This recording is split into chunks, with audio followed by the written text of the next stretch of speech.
Well, I think one way is both of us have to make it a priority. And when you make something a priority, that means you can't support it in the abstract. But you have to be prepared to insist on it. And more we're seeing, whether here or in other countries, in other democracies, every level of government saying if you want a permit to build housing, you have to include some affordable housing, and that's how we ultimately get to mixed neighborhoods. That's an important part of the puzzle, no question.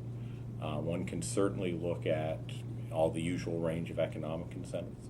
And of course, I think it also comes from lowering the fear that still exists some places, and that means supporting diverse neighborhoods and neighborhood-based initiatives, whether it's supporting local inclusion efforts like Be Happy, putting money into local community schools, ensuring that we have good, strong early childhood and family resource centers.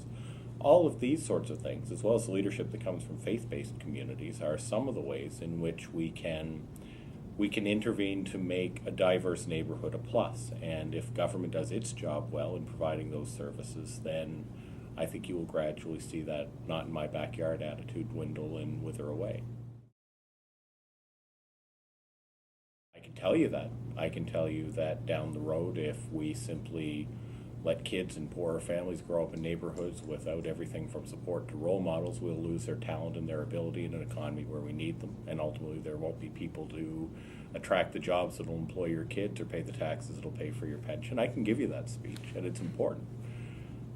But sometimes there also is simply a responsibility for others to say we're going to do this because it's the right thing to do. Look, there hasn't been a single piece of legislation to include people left behind that hasn't met, at times, angry and violent resistance. Whether it was the civil rights movement of the 60s, whether it's been the movement to let everybody marry who they love, whether it was the efforts to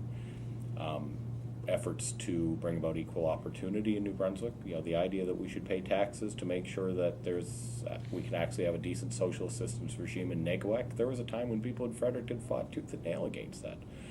I even know from the argument that we can't keep putting 90% of the kids from the poorest neighborhoods in one class and their richer counterparts in another one. That was at the heart of a debate we had about grade 1 immersion. And I know that it's always tough to convince people who have an advantage to give it up. And yet, if we, more than ever in our interconnected world, if we don't care about the skills and abilities of everybody, at a time when we're trying desperately to have a critical mass of people who have the abilities to attract jobs, if we don't lift everybody up, soon we won't have the critical mass of people to attract the kind of jobs that make society work. It is not just in our moral self-interest, as Albert Camus said, no society can be fully happy when there's suffering in its midst. But even if you don't buy that sort of soft ethical argument, there's a hard-headed economic argument, and people who believe that just have to be prepared to make it.